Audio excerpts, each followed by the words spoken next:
Solo levelling season 2 episode 8।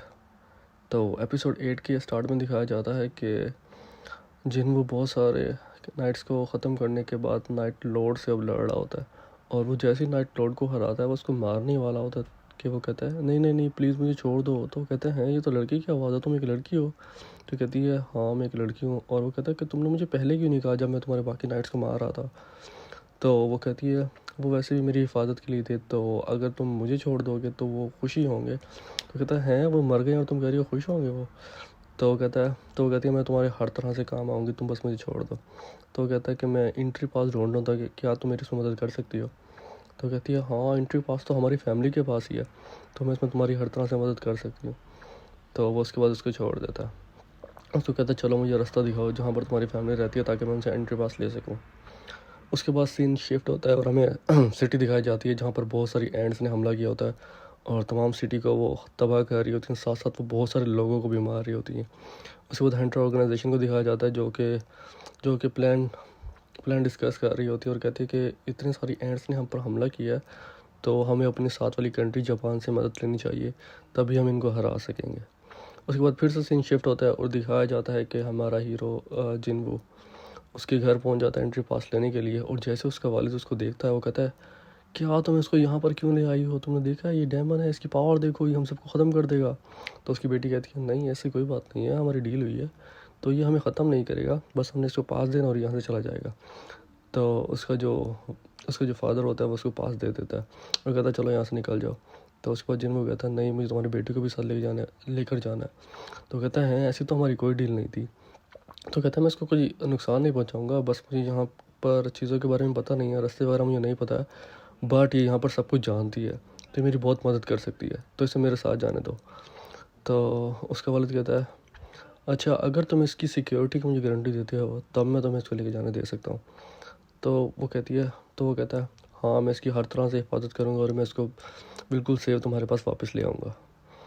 तो उसके बाद उसका वालिद मान जाता है और उसके बाद फिर से सीन शिफ्ट होता है और हमें हंटर ऑर्गेनाइजेशन दिखाई जाती है कि उनकी मीटिंग चल रही है जापान के साथ, और उसमें वो डिस्कस कर रहे होते हैं कि हमें एंड्स को कैसे ख़त्म करना है। साथ ही जापान की रिसर्च टीम बताती है कि ये एंड्स जैसे ही पैदा होते हैं तो उसके बाद ये बहुत तेज़ी से ग्रो अप करने लगते हैं और विद इन 1 ईयर ये सब ख़त्म हो जाते हैं ऑटोमेटिकली, मतलब खुद ही से मर जाते हैं 1 साल के बाद। तो हमारा प्लान ये है कि अगर हम इनकी क्वीन को ख़त्म कर दें जो कि इनको पैदा करती है, तो 1 साल के बाद ये खुद ही ख़त्म हो जाएंगे और जितनों को हम मार सकें खुद मार देंगे। तो इस तरह से ये है कि इन तमाम का ख़त्मा हो जाएगा।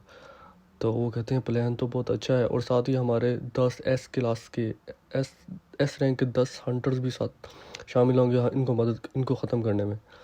तो तुमने सिर्फ ये करना है कि तुमने इनका सिर्फ थोड़ा ध्यान वगैरह भटकाना है, मतलब इधर उधर करना है ताकि हम इस पर हमला करके इसकी क्वीन को ख़त्म कर सकें।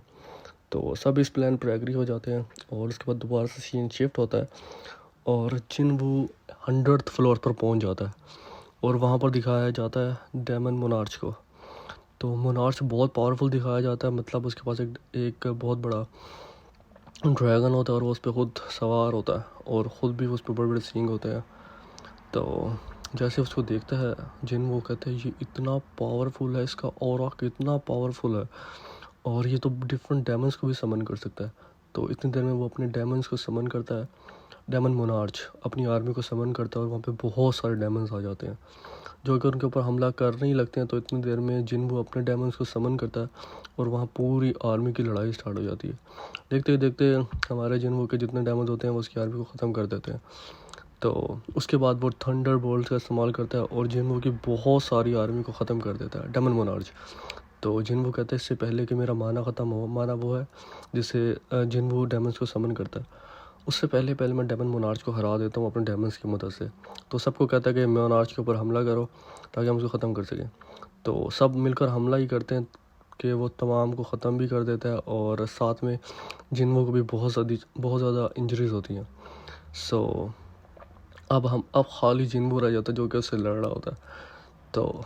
तो जैसे ही वो उससे लड़ रहा होता है तो दोनों की काफ़ी स्ट्रॉन्ग फाइट होती है, काफ़ी हर तरह से दोनों लड़ रहे होते हैं। लास्ट में दोनों हैंड टू हैंड आ जाते हैं और जिन वो अपनी स्ट्रॉन्ग एबिलिटी को यूज़ करते हुए उसके दोनों के दोनों हाथ निकाल लेता है और वो अपने मुंह से ड्रैगन की तरह अभी स्ट्रॉन्ग मैजिक करने ही वाला था, मतलब निकालने ही वाला था। जिन्हों उसका मुंह बंद कर देता है तो उसका मुंह उड़ जाता है और वो वहीं पे ख़त्म हो जाता है।